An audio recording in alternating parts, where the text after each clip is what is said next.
And we're live. Hello, everybody. Hello, Lisa. Hello, Josh. Hey, everyone. Welcome to Dark Ozarks. It's Wednesday night. It is Wednesday night. I'm excited about this episode. We do encourage everybody to also check out Dark Ozarks on YouTube. And we record shorter versions of our conversations, which are always a bit different on there. And then everything that we do is also uploaded on YouTube. So it's very easy to go to the Dark Ozarks YouTube channel and scroll through our library compendium of everything that we do. And see what you're interested in. Yes, and right now I'm interested in books. We have an amazing sponsor, Always Buying Books. Yes, we do. There we go. I don't know if that's right side or backwards. It's the right side. Yes. Okay, good. I never know. Always Buying Books in Joplin. And we shot a live from Joplin and Always Buying Books on Saturday, which was so much fun. It was. And fortunately, I exercised extraordinary restraint and did not buy a single book while I was there. Yeah, actually, I'm surprised that's all you bought. But... I am too. There was at least this many. Well, there was a lot more, but I'm going to buy it. It's still there the next time. There you go. Absolutely fantastic. Huge shout out to Bob and Elise. They do an amazing job. And it's like a TARDIS. There is more on the inside than there is on the outside. I don't get it. It's phenomenal. And an incredibly rich collection of genres and categories. Yes. Pretty much, some of everything. If you're a reader or love books and you go in there and you can't find something that you like, I think you're the problem, not the store. I would absolutely agree. Plus, Bob and Elise are incredible folks, and then the building is also haunted. Yes, it is. For those that are not familiar, the bookstore has been there 22 years. In fact, this weekend is their 22nd anniversary sale. Everything in the store is on sale Friday and Saturday, so it'd be a good time to go in and check it out. But before that, it was a wedding chapel, and there is activity there, has been over time, and it seems to be connected with the wedding chapel. And if you find that ironic, I don't know. It just is. And in particular, a pianist who worked there for a very long time seems to be very connected to the building and still there at times. And they had activity just in the last week. So yes, a ghost that likes to play solitaire. Yes. It works for me. Something, of course, that we're always encouraging people to embrace is the normality of the paranormal, as much of a contradiction as that may seem. Yes. And this and the Ball House in Webb City, which will be a feature part of our conversation tonight, are very much in that vein. That many of the documented activities and the haunting that seems to be associated with both locations are often very normal. They are. I mean, it's in a lot of ways everyday life. Yes, and again, I think it's something that if we do nothing else with Dark Ozarks, then help people encourage people to broaden their perspective a little bit and realize that in so many cases, paranormal incidences are almost mundane in their situations. It's often not frightening outside of the uncanny aspects of it. No, but saying that doesn't make it any less amazing either. The fact that that's true. That is very true. I agree, and I think it's finding that balance within the process. Real quickly, for folks that want to look up Always Buying Books online, where do they need to go?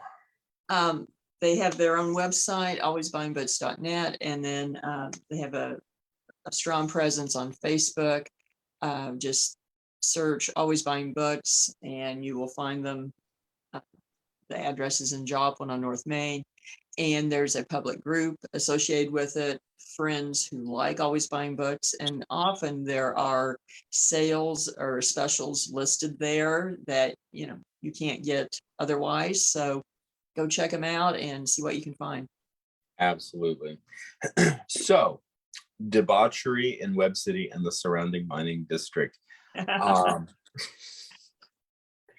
Lots, would cover more than one show, but we'll do our best. many shows. This is our introduction to debauchery. I'm so glad that you came.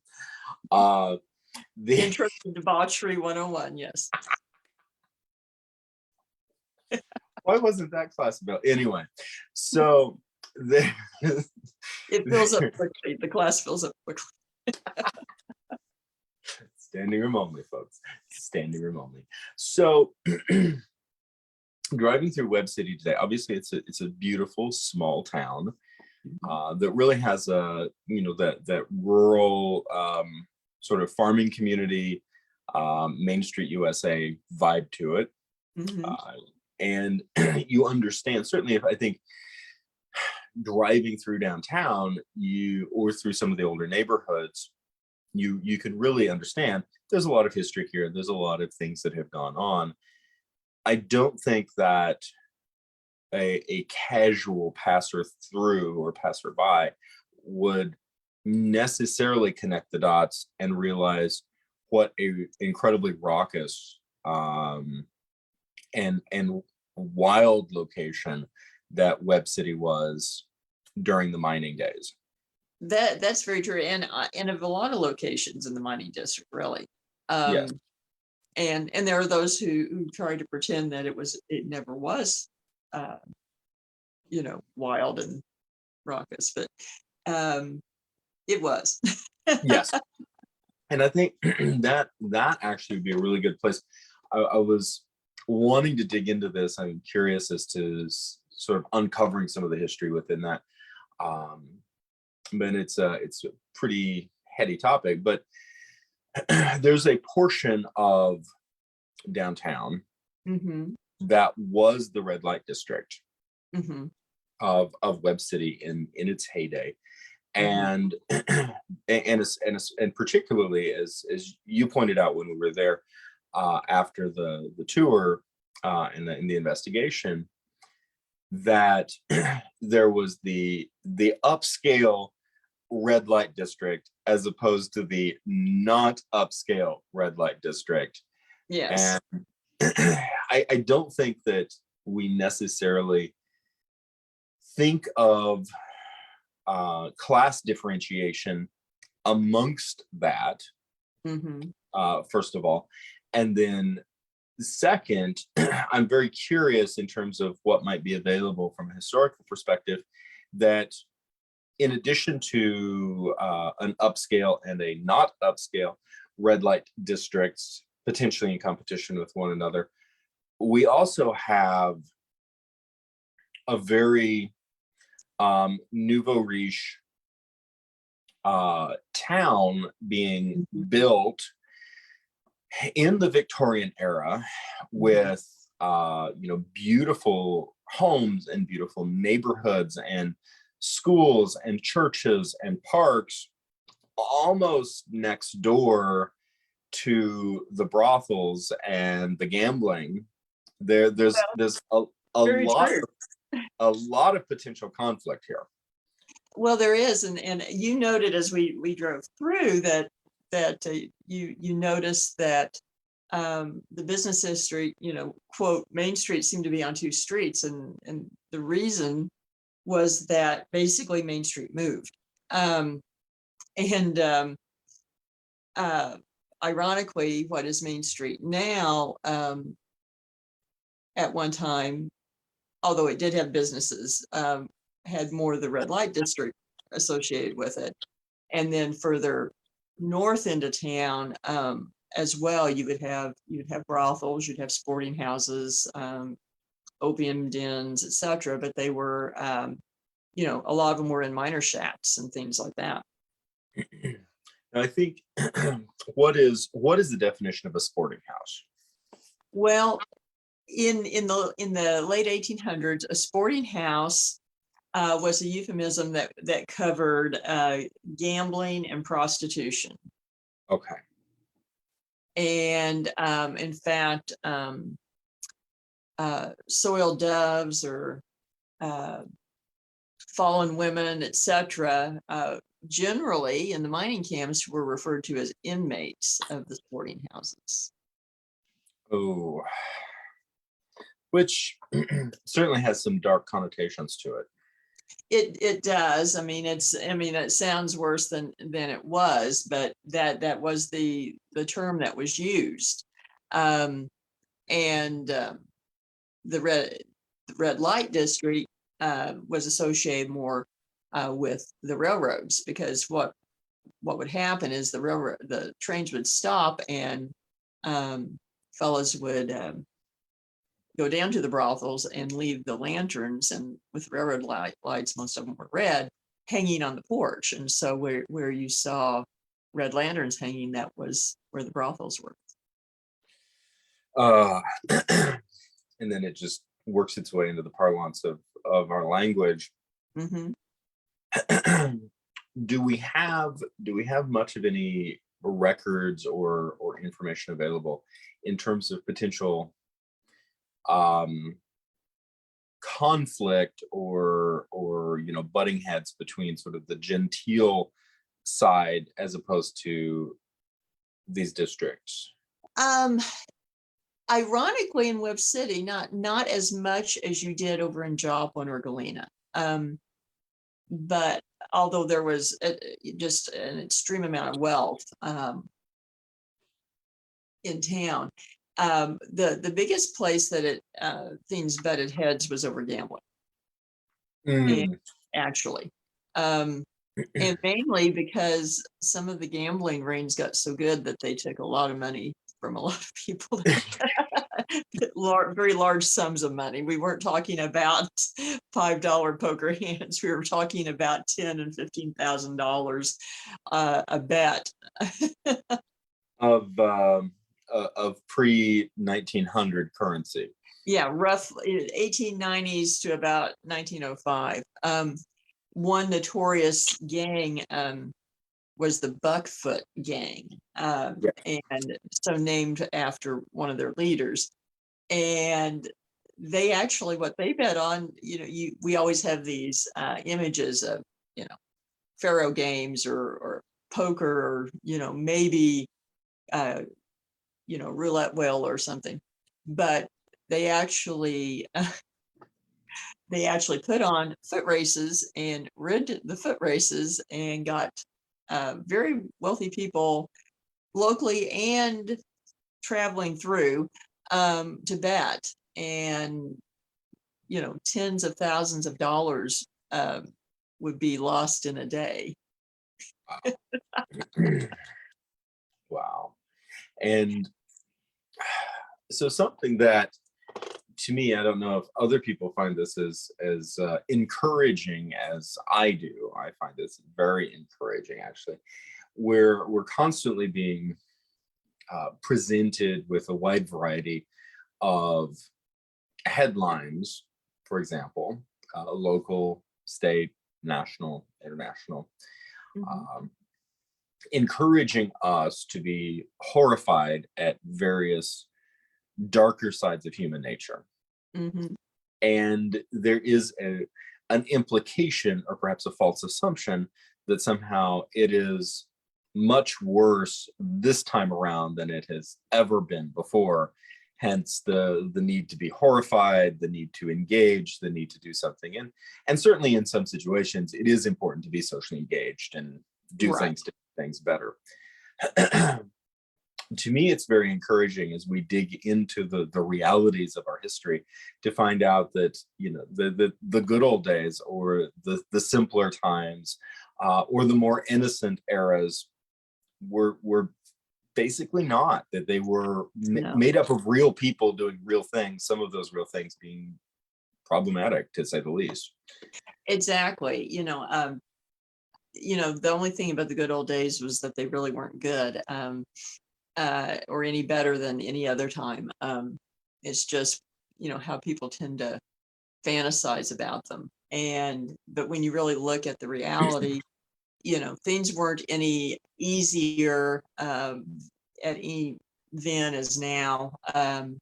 And certainly there were just as many ways for people to be fooled, be swindled, etc. Yes. And to me, it's very encouraging, although sometimes disconcerting, that human nature has not changed over essentially all of recorded history. And so a takeaway for me is that one of the great most valuable things about learning our history is that we are learning more about ourselves and how to interact with others on a regular basis with more perspective. Exactly. That's the way I look at things, is that, you can learn a lot of lessons as to how to get along now by what has happened in the past. and quite frankly, incredibly, pardon me, incredibly resourceful men and women who in many cases were much more intelligent than most of us today, have dealt with many of these things before, slightly different configurations, but the dealing with the human nature certainly they have before. No, it's kind of like the adage about, writing a screenplay or a book. There is no original story, but the way you say it is different, and that's very much the same in these situations.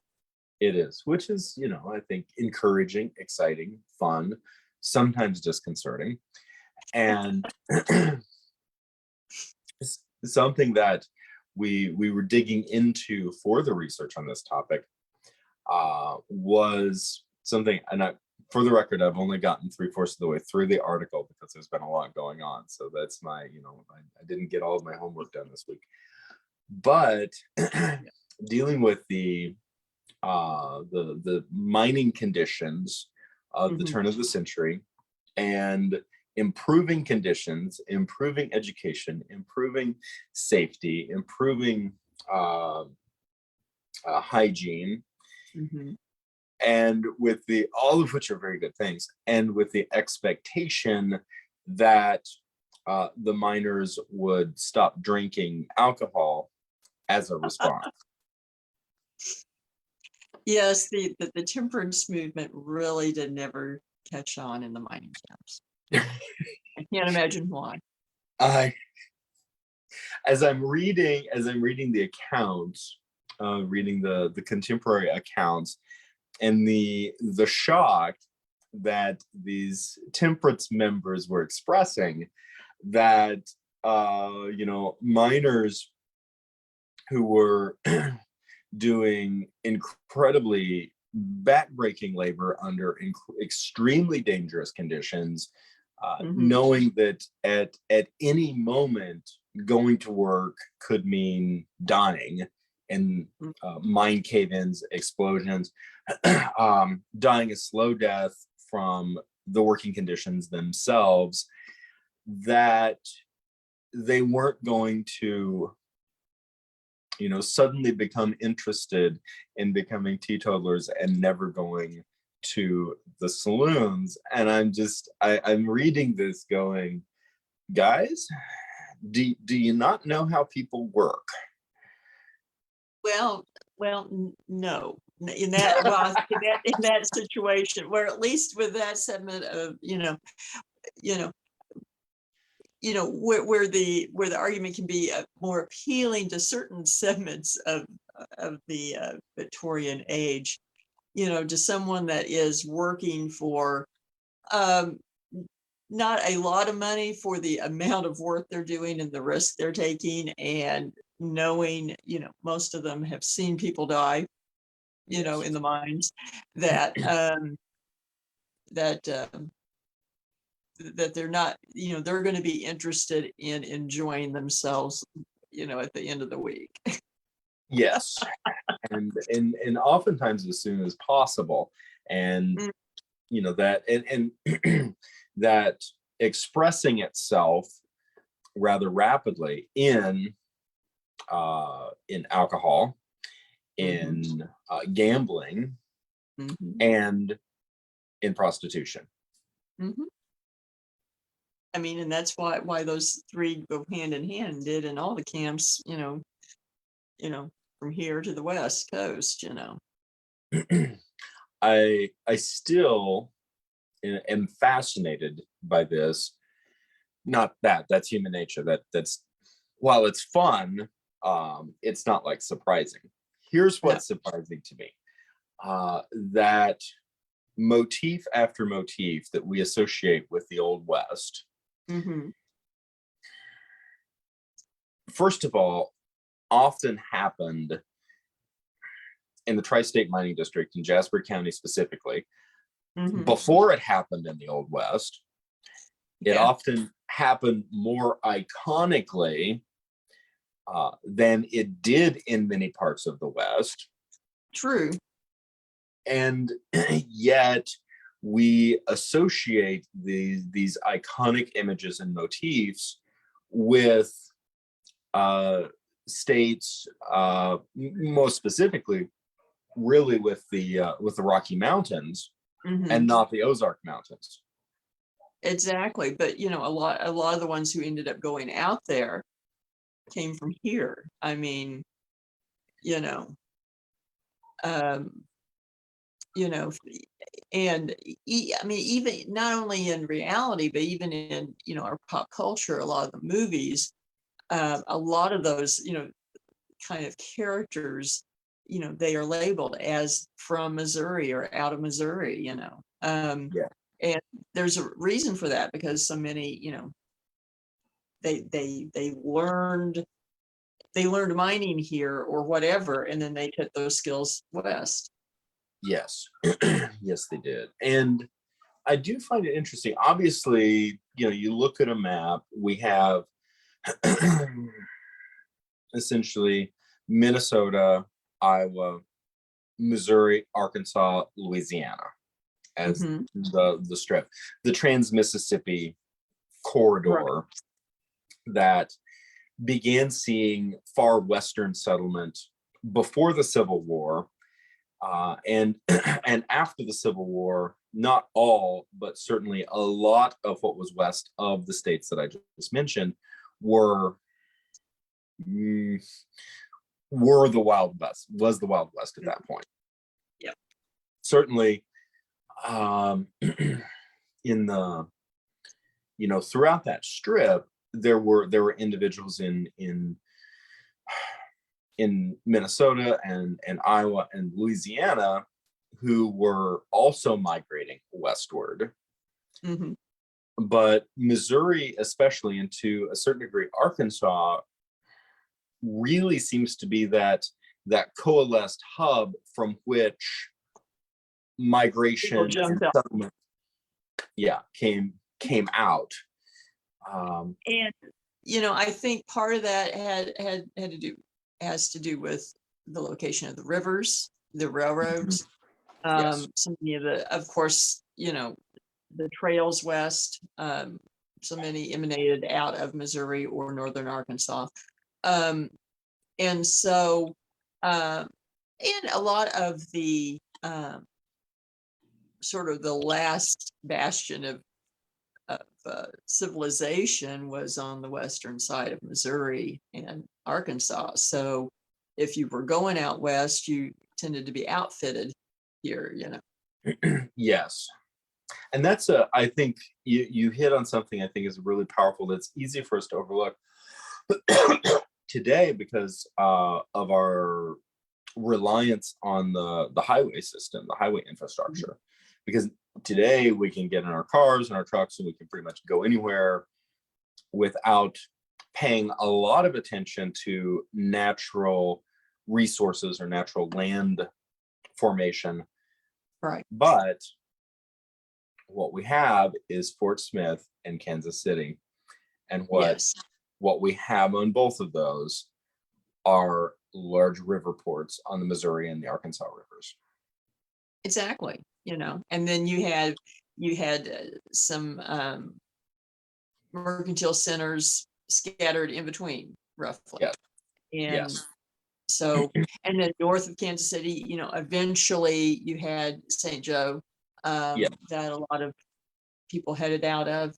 And speaking of, the sort of those icons of the West that we think about, the Pony Express is one, and it only was in existence for about 2 years.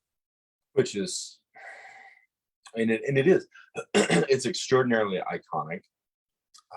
And some of these things that were massively impactful either on American history or upon culture or later popular culture were really comparatively short-lived. For the our immediate region in the Ozarks, the sort of the concentrated reign of the bald knobbers was about 4 years.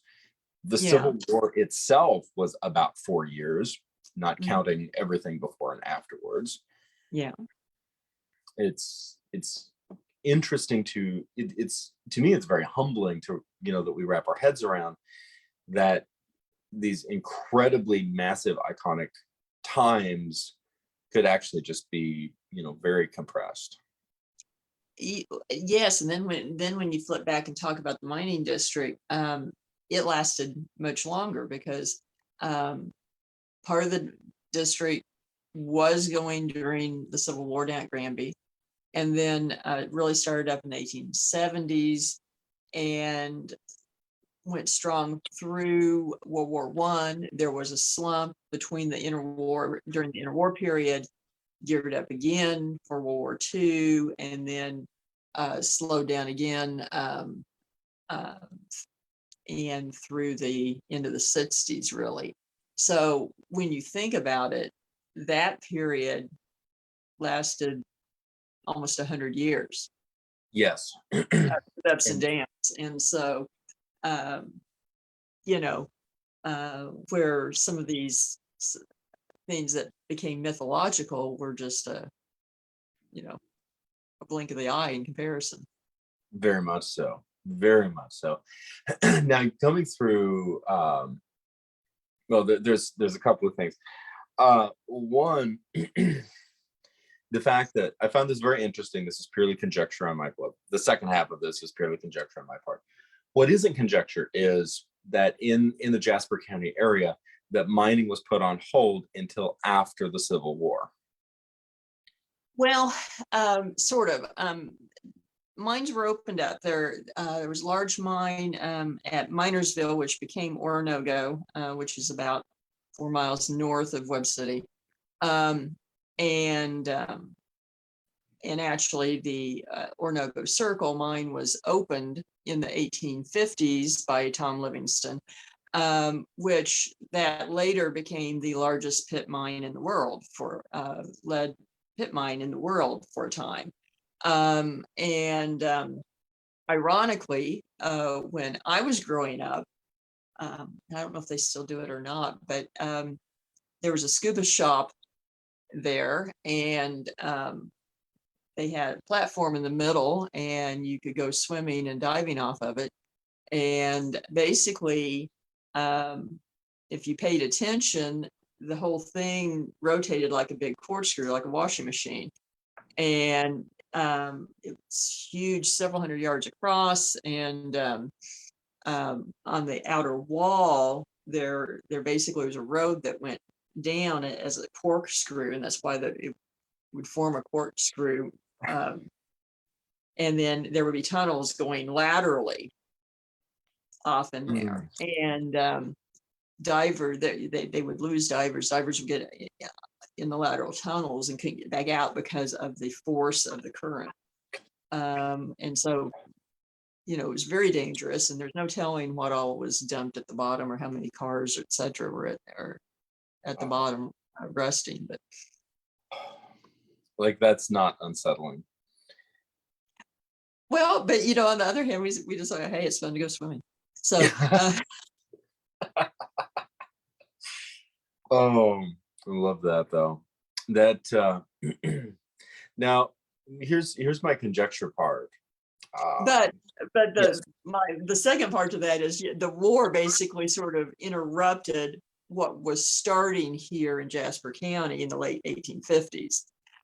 So basically, most mining just stopped until after the war. Then, Now, as I started wrapping my head around those dynamics, I started imagining entrepreneurial businessmen who understood that either there were, lead and zinc mines waiting to be, uncovered, or surmised that they were, and were just chomping at the bit throughout the war, waiting for their opportunity to get started. Do you think that's accurate, or was that not really how it came about? well, a lot of them had interests in Granby already, and then Minersville was going before the war, and John Cox had discovered lead in what would become Joplin, along Turkey Creek, before the war in the late 1850s, but it hadn't really been developed into mining before the war broke out.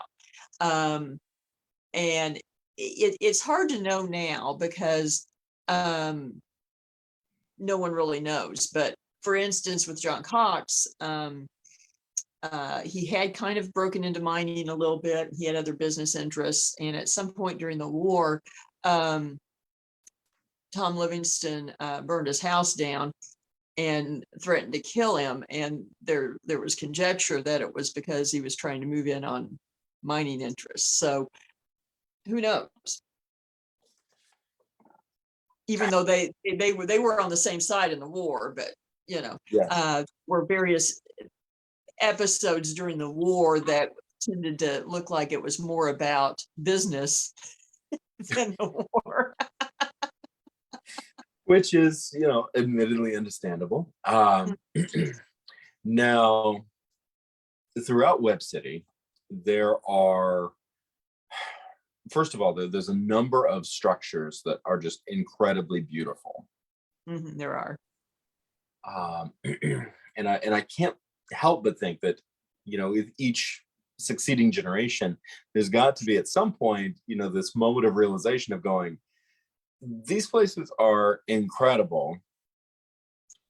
Not every neighborhood has, a ball house or a Jane Chin hospital, or fill in the blanks. You guys, Exactly.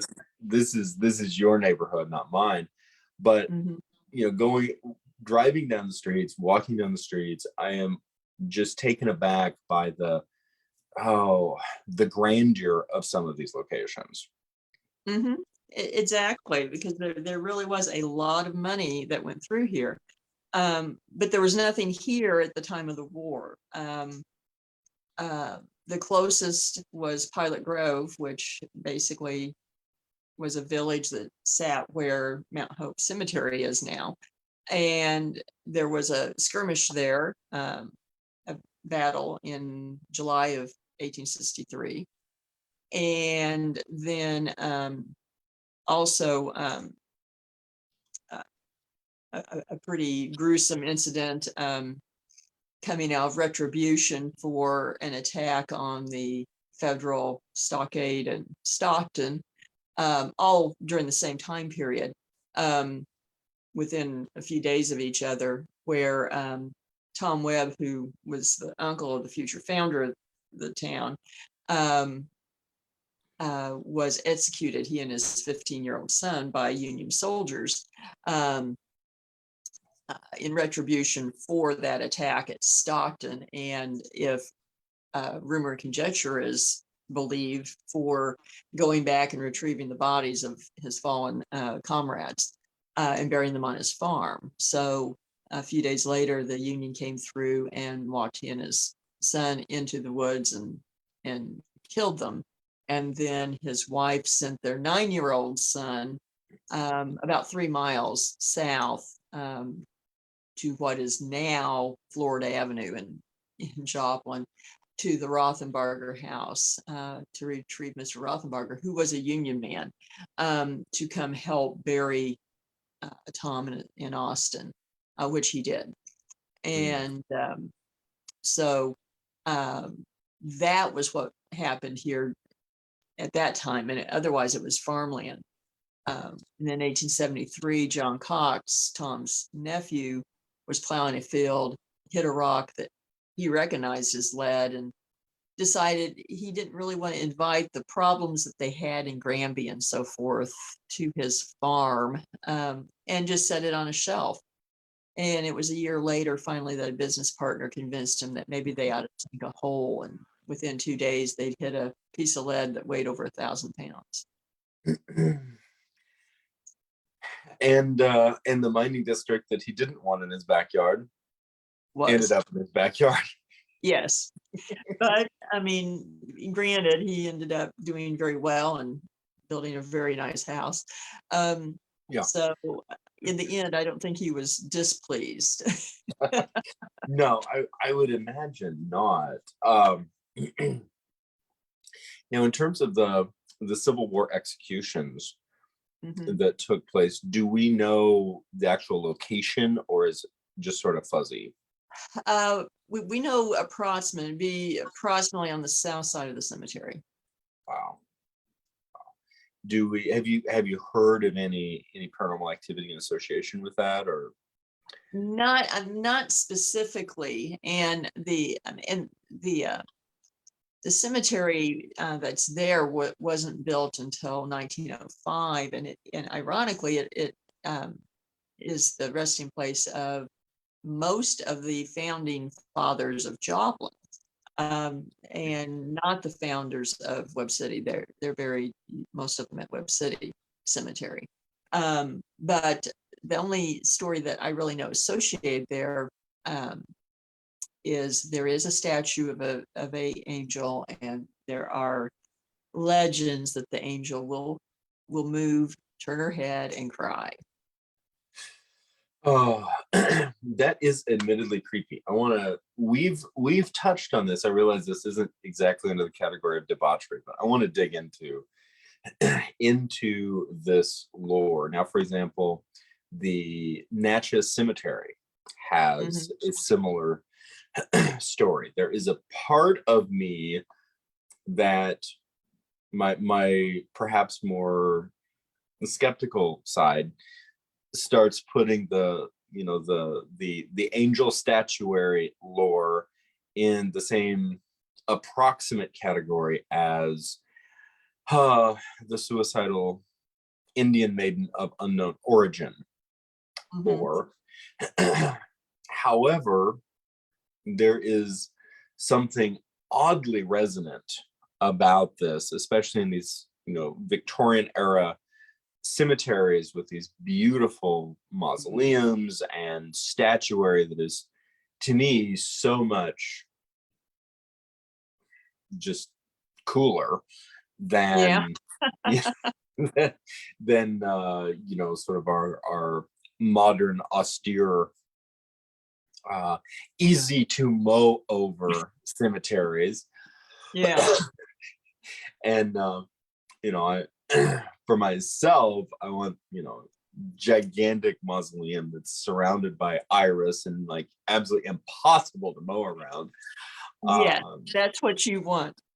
Yes, absolutely. I want my death to be as difficult to everyone else as my life is. You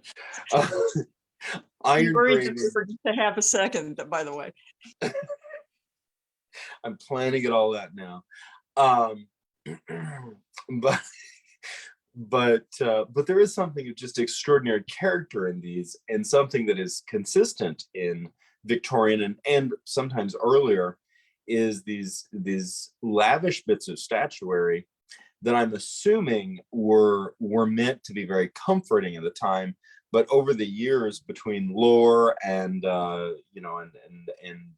sort of urban legend and myth have really taken on an eerie and unsettling quality.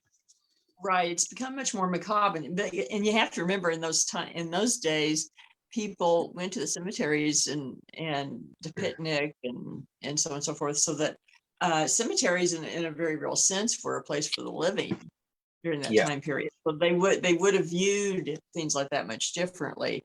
Now, the other thing that I can say about the cemetery, and I say it from personal experience because I've conducted tours there in the past. There are some very beautiful mausoleums, as you mentioned. And in particular, Charles Schifferdecker's mausoleum, which is easily the most impressive and awe-inspiring. It's done in a Egyptian motif. I can say that at one tour, as we were touring, they had opened a couple of the mausoleums, and a couple of us stepped inside the Schifferdecker mausoleum, and something went through us on the way out. Basically, something was going out as we walked in. Which kind of raises the hair on the back of your neck just a little bit. Yeah, and the other two people that were standing there, I turned around and their eyes were big, and and at the same time they said, "Did you feel that?"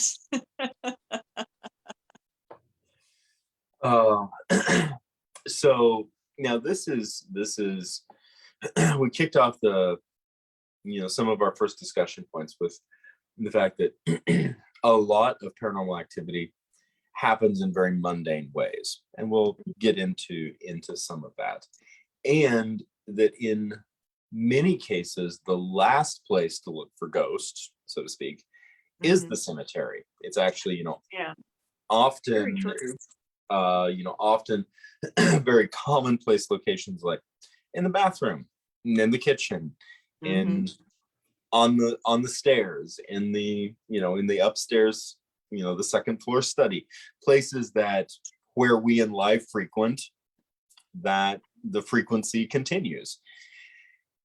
Yeah, I can't tell you the number of EVP sessions I've had in bathrooms. It's very fair. And people die in bathrooms too. Exactly.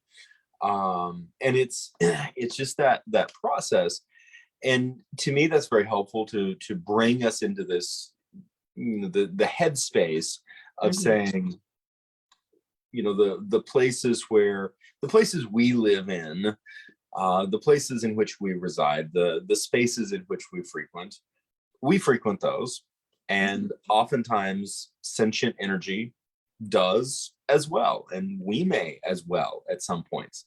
Exactly. And to be honest, as you said, often cemeteries are very calm and without activity.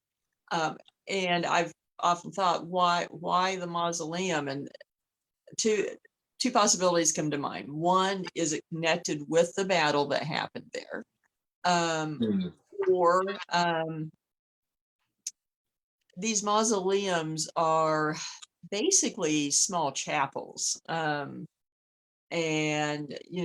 with stained glass windows and a place to pray, etc. And so maybe it could attract someone that found solace there. I don't know, but I have to wonder if it has something to do with the battle that happened there, which most people don't know. And it is I think important conjecture.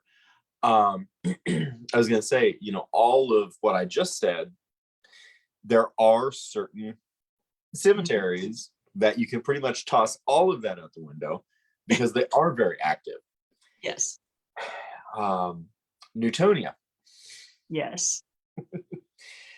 Which, if for those of you who follow us on Dark Ozarks on a regular basis, we shot a live video, I believe, or we recorded a video at midnight in the Newtonia Cemetery. Yeah, actually, it's up on the page. Yeah, back in April. Incredible night, following all of the awesome stuff that we got to do at the Ritchie Mansion and surrounding location. But there is a consistent watchfulness in that location Mhm. that is just incredible. And I need to, of course, this will be something for us to dig into later, but analysis of photographic quote unquote evidence, I think, Mhm.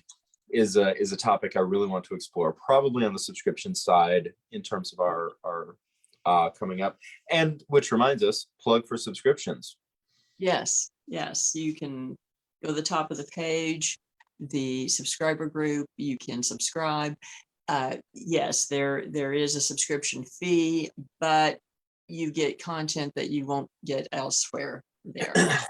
And we're really Yeah. starting this process of sharing some how-to and some experience in terms of research, looking into history, making points of comparison, essentially how to approach many of these things, how to approach the paranormal in respectful, intelligent, well-researched, and contextualized ways. So I'm super excited about that.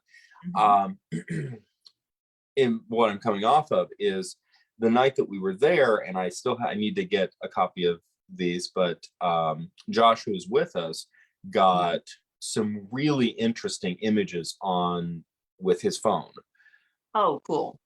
that were showing reflective mists in the cemetery that I certainly was not seeing with my eyes. Yeah, I don't remember seeing any that night, no. So I just, for all the rest of you, we're just talking shop right now. I need to get those photos over to you, Lisa, and I think we'll it would be a good thing for us to dig into soon on the subscription side. So Sounds good. so with now, I have a question on this, and I'm going, buckle up, I'm going totally off topic here. Oh, no. I know. It's okay. It frightens me too. Um, a lot of um, traditionalist occult, and this, like, prior to urban legend and poltergeist and Yeah. conjuring and all that. But from a historical perspective, Mhm. a lot of traditional occult, and disclaimer, by occult, I'm simply meaning hidden knowledge, or Right. secret knowledge or reserved knowledge. I'm not talking about, oh my gosh, it's called. I'm just Yeah. talking, and we're not talking Satan worshipers. We're not talking, all the stuff that jumps into people's heads when you say occult. We're And simply not a talking, bad connotation.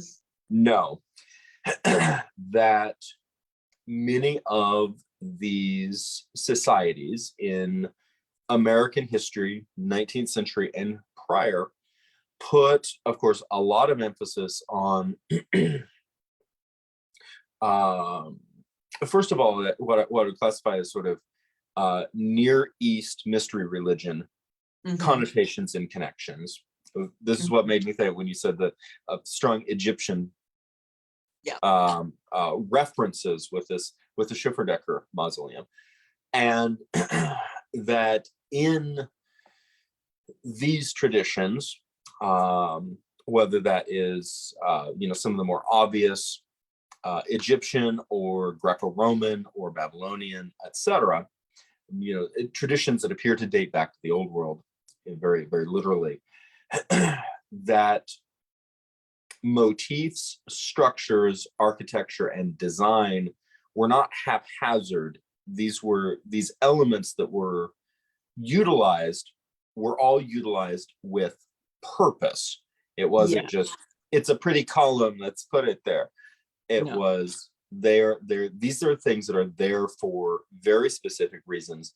Mhm. What do you think of the idea of, say, an occult structure having an impact on energy or on spirit, or interacting in some way that would, for example, increase paranormal activity in some way? Well, I think it's possible, and I think that most people who uh, believe in uh, energies, etc., being able to be manipulated by man, believe that is a possibility one way or another. I mean, that's why people are scared of the Ouija board and this and that now. But a lot of these things really do go back to mysticism, that go back to ancient Egypt, to Greece, to the ancient Hebrews, and which is sort of ironic when so many people now want to categorize it as all evil. A lot of this actually goes back to King Solomon per se. And so I find it ironic.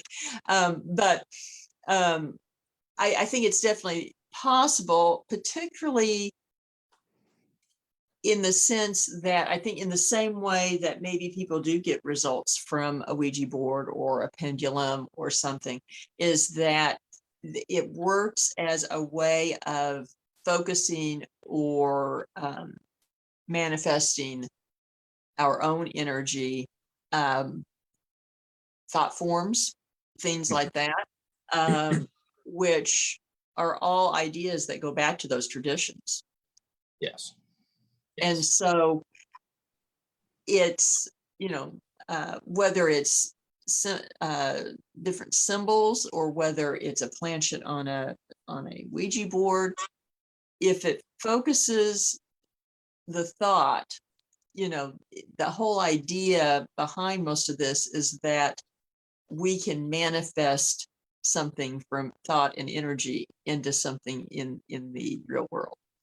Yes. So, and I think in that sense, I would say it's as possible as any of these other things. Yes, it's and I think if we think back of things that we've created, ways that we have interacted over time, it might come as a shock to some people, but the reality is that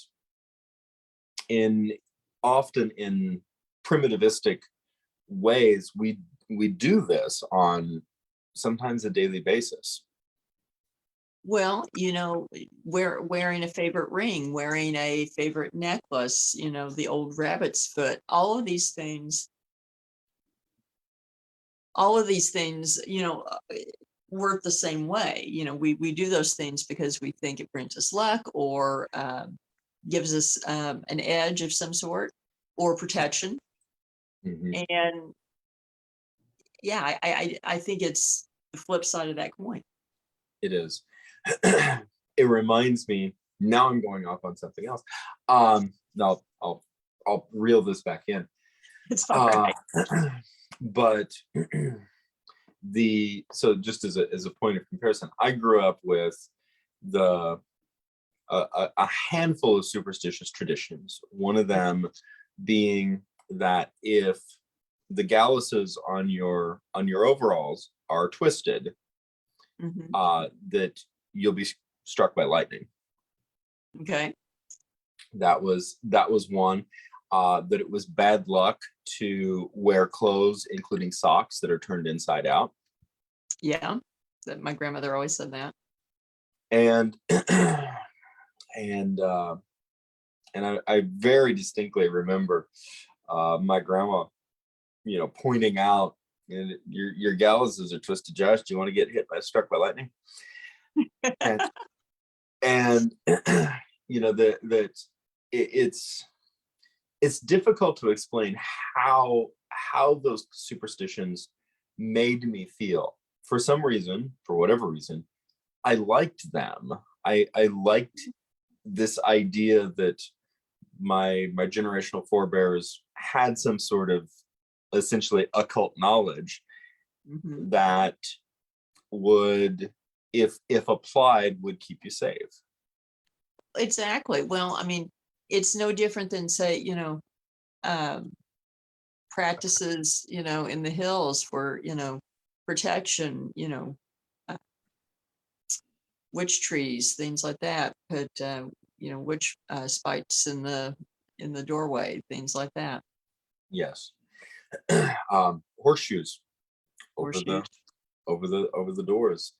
It's and ironically, I hadn't really thought about this specifically, but literally every time I do laundry, it crosses my mind to make sure that all my socks are turned the right side out, not just for the conformity of it, but because I don't want bad luck. And I don't really even think about it. It's like, well, you don't want this to happen, so here you go. Actually, I do the same thing, and it's habit. I'm sure ultimately that's where it comes from, but because, my grandmother did that, my mother did that, so I do that. Now, something that I just to find as a comparative, that it's interesting from a comparative standpoint, is that there's also lore that says that if you're under the enchantment or the glamour of the Fae, that if you turn your clothes inside out, it will break the enchantment and you can see things as they actually are. That's true. That's true. I had forgotten about that, but that is true. And I find that particularly interesting. And I think it potentially speaks volumes into this because we see our modern rational mind wants to say it's this way. Mm-hmm. And if it's this way, it can't be that way. And but it is sometimes. Yes. And the pre-enlightenment approach has a tendency to be much more nuanced in that, sometimes with complexities that simply don't seem to make any sense to the modern mind. But it's this is also jumping subjects, and then we'll get back to our debauchery, which is actually our topic. But it is the fact that there's a number of plants and wards, essentially, that are, on one hand, will be explained as protection against witches, Mm-hmm. and then the same plants will be used by witches. Yes. And I find the inconsistency or the illogic of it to be too precise to actually be a mistake. Well, to me, what it does is it hints at just the use in spiritual warfare generally. Yes, which it's once you separate the compartmentalization, if you see it as a weapon Mm-hmm. Of sorts, or a shield, anyone could use it. Mm-hmm. For defense or offense. And it's not, again, it's not, I think it's, the idea that an object somehow couldn't be touched by a witch, for example, or was so on and so forth. No, it's the idea of who's using it and why. Exactly. That's what that comes down to more than anything, and it has become more simplified in sort of the 20th century reinvention of quote witchcraft. Yes. And I'll leave it at that. I think that's excellent. Now, in the theme of debauchery, or actually coming off of the theme of debauchery, we have these beautiful homes, and we had the chance to be in one for an investigation. We'll talk some more about that. But many of these homes were places of joy and family and tradition and holidays and warm memories. They're also the location of tragedy. Yes, very often. And I think that's one thing, is that we tend to forget that tragedy tended to happen more often, that we are separated from tragedy more today than 100, 150 years ago. Yes. And So we don't think about those things, and so often people look at these beautiful homes and think, oh, these people were led charmed lives because they had money, and very often, you know, they met just as much tragedy as anyone else, and money certainly didn't insulate them from that. No. So in the scheme of some of these beautiful homes and comparatively wealthy families of Webb City and the history and the narrative of that, what it sounds so contradictory. What are some of your favorite tragedies associated with these? Oh, well, I have to admit, I keep thinking about, and we discussed it the other night, the All family and Yeah. their daughters. If you want to talk about tragedy, I think that certainly is, plus a little bit of debauchery in the way that it worked out.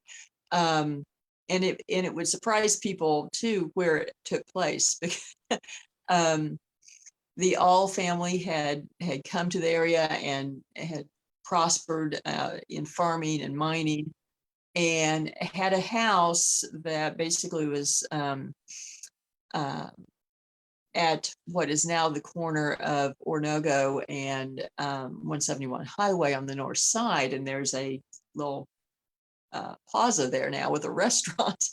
um, and then on the south side, there's a school now, elementary school, and the prior building was also a school, the same name. And the um, the family had two teenage daughters that were a year apart, and 16-year-old daughter May was in the outhouse of the school and shot herself, and then ran across the road to home, to her mother's arms. And she asked that her sort of her last wish before she fell into a coma was that her sister then marry her boyfriend, which they did arrange, and it was done within her dying of 50 some hours later. And she passed away during the wedding. Mm. Now, if you want to talk about any symbolism or ironies there, I don't. Oh, it's difficult to even wrap your head around the emotions that family Mhm. had to have gone through Yes, during that process, not even to before you even get to the processing of trauma grief afterwards. exactly. It's and it's it's difficult. It And really and is no one difficult. and no one knows why she killed herself either. That so you have that lingering question as well. I mean, it's a tragedy all the way around. It is. Wow. Now, circling back to the ball house, Hmm. and I like to dig into a little bit of some of the things that we had happen. Um, Ironically, before there was 3 weeks before we had our investigation, and I think Yeah, it's an interesting take on the fact that sometimes locations can be extraordinarily active and then not in some ways. and well, true, and that it's not the same every time you're there. No, no, and we there I had we had first of all, it was an amazing evening. We had 41 guests, Hmm. I believe, and folks were fantastic. I mean, folks were It was a great group. wonderful group. If you're listening and you're watching tonight, thank you so much for participating, for being there. Any of these locations, being able to host these also provides financial funds to help preserve and maintain the residences or the locations of these historic and beautiful structures. So it is giving back to the community, and I love that. I do too. And I had this wonderful conversation. I won't name names to throw anybody, put anybody on the spot, but a wonderful conversation. I was talking about essentially about the ghost of the ball house. Mhm. And I was referencing, I said, we have to understand this is these people's home, Mhm. and we are their guests in this space. As lovely person who stopped me for a moment and said, "Thank you for calling them people." Yes, I remember that. Yeah, that was very nice. And I found that very, very beautiful in terms of, again, the process of shifting perspective. There is something magical and enchanting and sometimes unsettling about locations that have a lot of activity, locations that are haunted. But there's Mhm. also something very beautiful and very respectful. And it is coming out of the latter half of the 20th century with sort of the gamut of our engagement of the paranormal largely being Scooby-Doo to The Exorcist. Yeah, pretty much. that, that that there has not been a lot of discussion about the beauty and the humility and the respect of stepping into these locations that are our forebears' homes, and that our forebears may realistically choose for whatever reason to remain there. Mhm. And that seems to be the case with the ball house. I did not pick up a lot just in terms of an intuitional standpoint.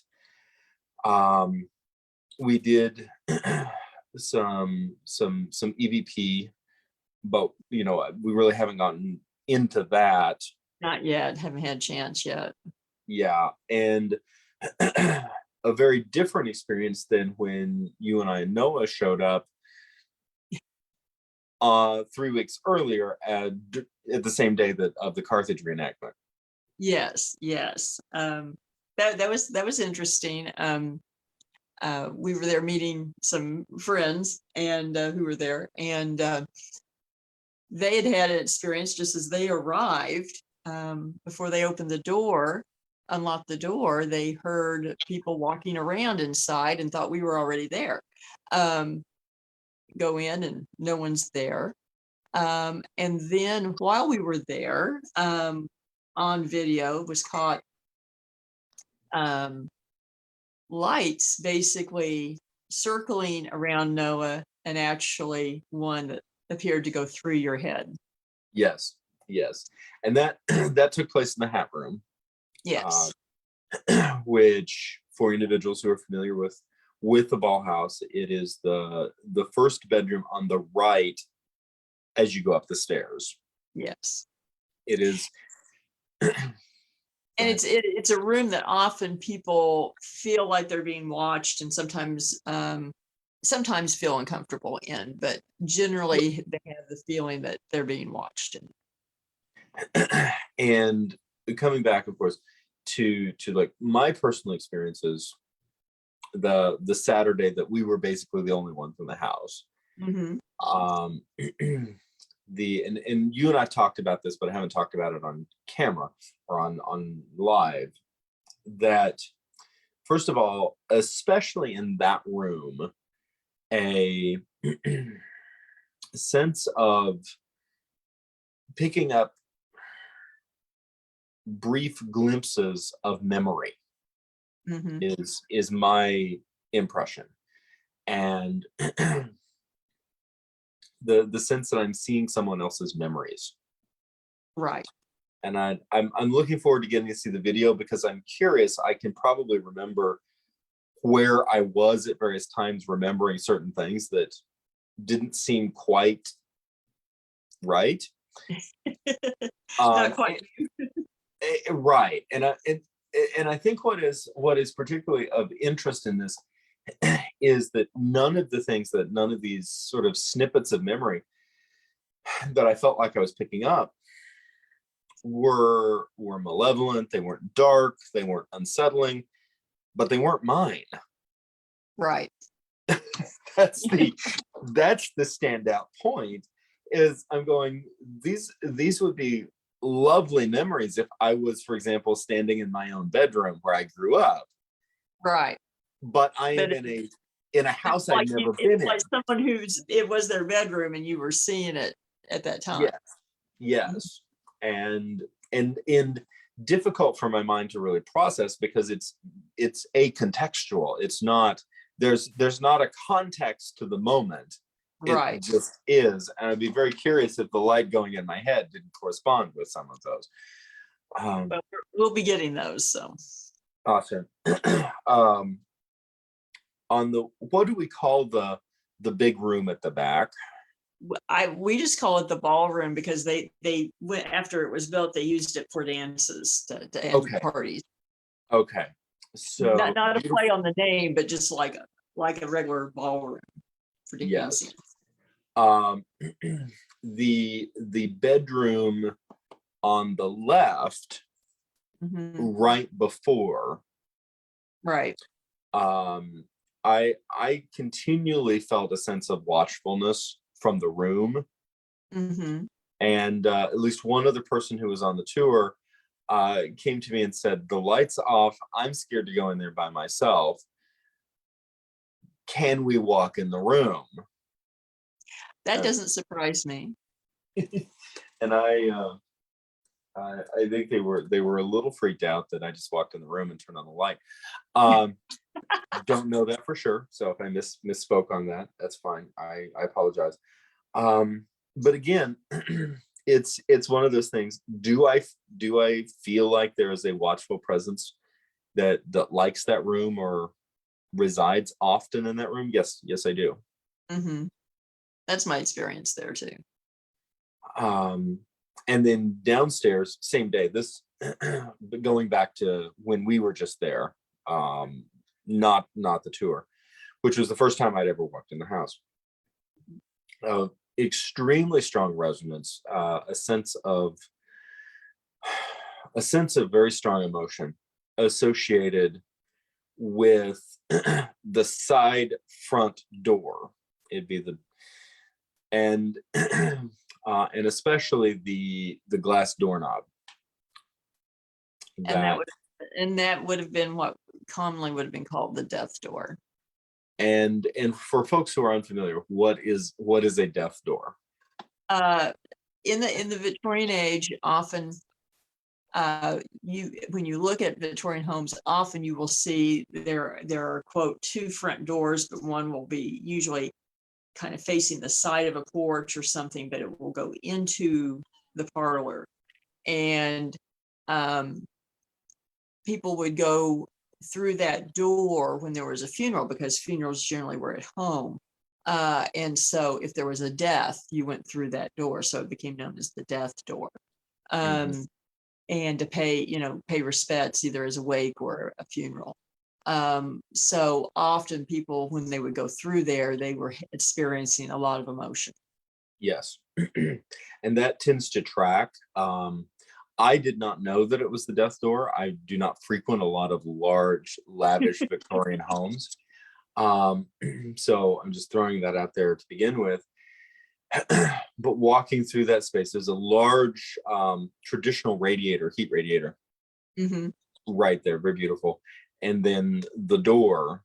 And I just, when we were transitioning through that space, other folks were like talking and doing things.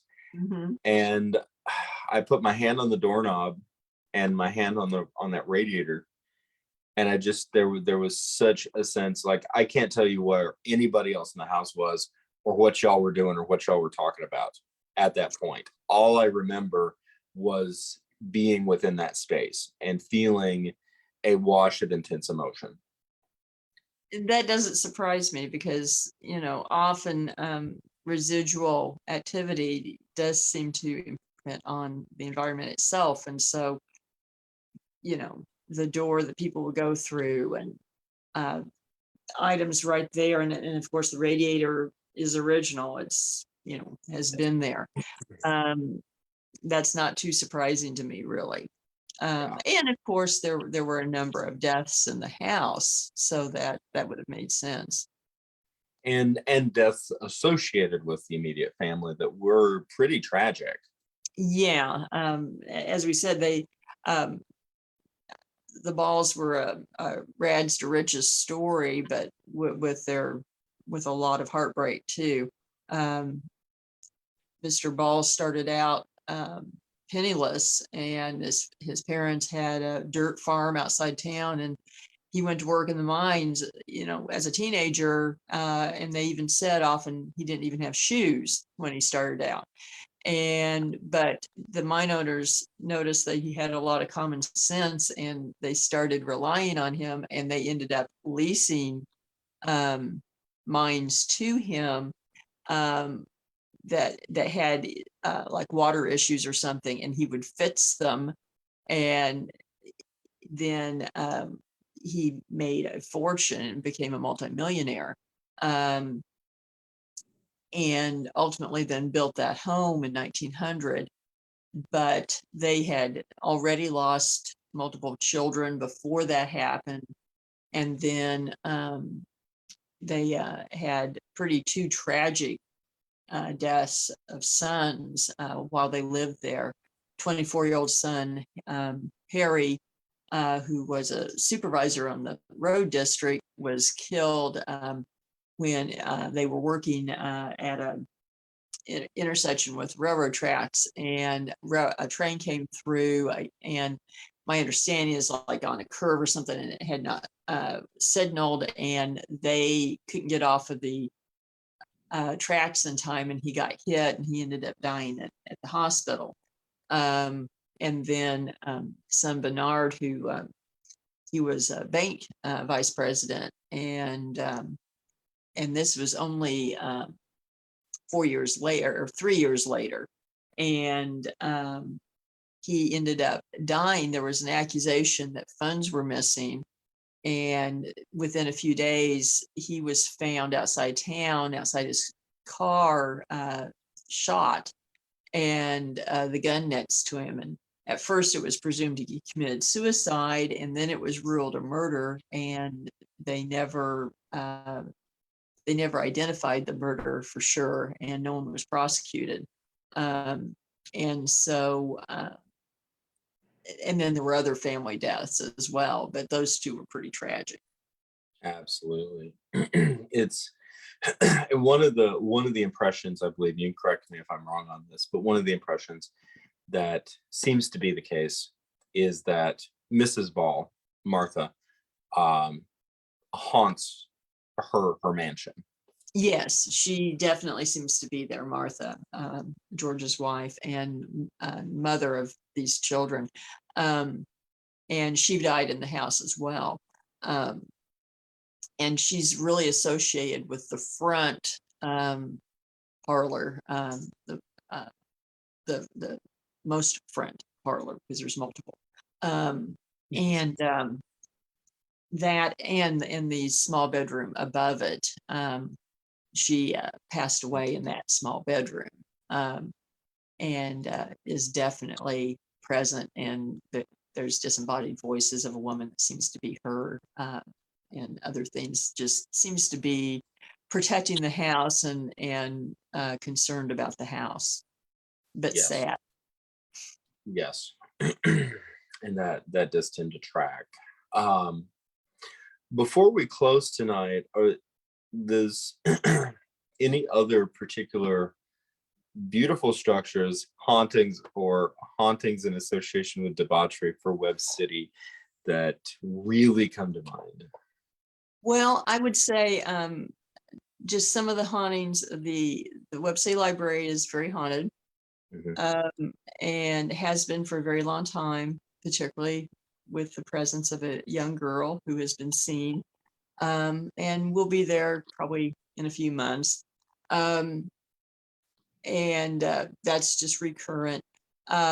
Probably sort of the more famous would be the old hospital, Jane Chen Hospital, Yes. which was opened for the miners. And actually the mining companies paid fees so that their employees could get services. And it was reputed haunted for a very long time, even while it was still open. It was open until the late 80s or early 90s.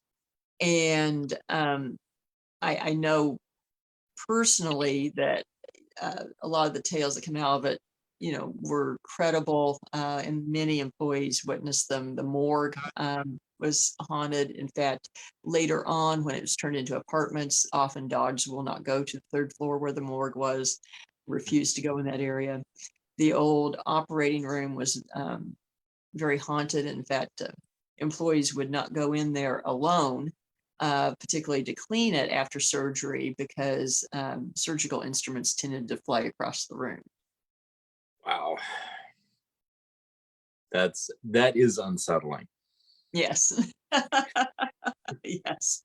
And then probably the other, which a lot of people would now may not be that familiar with, but the Jasper County Tuberculosis Sanitarium was on the north side of town, and built in the traditional U shape that TB sanitariums were built in. And so there was a lot of death associated with it, with TB epidemics. And it did have a death tunnel. For those that are familiar with places like Waverly Hills and its death tunnel, there was one there. Later, it turned into a nursing home. And I remember it. I've spoken to a number of people who worked there over the years, and all kinds of hauntings, very, very haunted. And then that building was torn down and a new facility built behind it. And it was very quickly that the same thing started happening in the new building, from all accounts. Just because there's new plaster and just superstructure. And just because it's a few hundred feet away from where it had been doesn't necessarily mean that it's immune. Oh my gosh. Yeah. Very, very fair. It's so many aspects of this. It's interesting. It's beautiful. Sometimes it is eerie. Yes, some of it really is. Absolutely love that. Before we close, we have at least one event, probably more, on the calendar. Yes, we do. Well, of course, the Saturday night is Writer Artist Night. Yes, it is. You want to? Oh, we will be there. It is a free event, 6 to 10 p.m. at the City Park in downtown Hollister. For GPS directions, just type in 312 Esplanade Drive or Avenue or Street. Anyway, 312 Esplanade. If you get to City Hall, the park is adjacent. And State of the Ozarks will be hosting writers and artists who have collaborated to create original works, some writers only works as well. And it's going to be a great night. I'll be hosting. Lisa will be participating with one of her original works, and excited to see the artwork that has also generated. I'll actually get to see that tomorrow. Oh, neat. Because I'm picking up the artwork for all of the paired pieces this week. Yeah. And like I said, it's a free event. Incredible, what I would classify as working class art. And working class writers. We often think of art as very highbrow and very delicate. You have to be around it in hushed tones and don't touch anything, that sort of thing. This is very much of just the strata of everyday people expressing themselves, and it's one of the coolest events that we do. I agree. And I've enjoyed it for several years now, and actually I think you understate the art. Some of it is extremely good, and and so come on out. We Yes. also we have several things in the works of being scheduled, but on the books we do have Dark Ozarks October Country coming the 15th of October in Joplin. Sponsored by Always Buying Books. And then October 20th is the Old Joplin Downtown Walking Tours. So yes, very, very excited. And I think some stuff that may be getting scheduled in Kansas. Yes. Wow. We'll have all of that information, and some of that information is already out. So check out the event schedule, and we'll be back here next week. Yes, and everyone have a good week, and I guess I'll see you Saturday. Sounds good. Thanks, everybody. Thanks, everyone. Good night.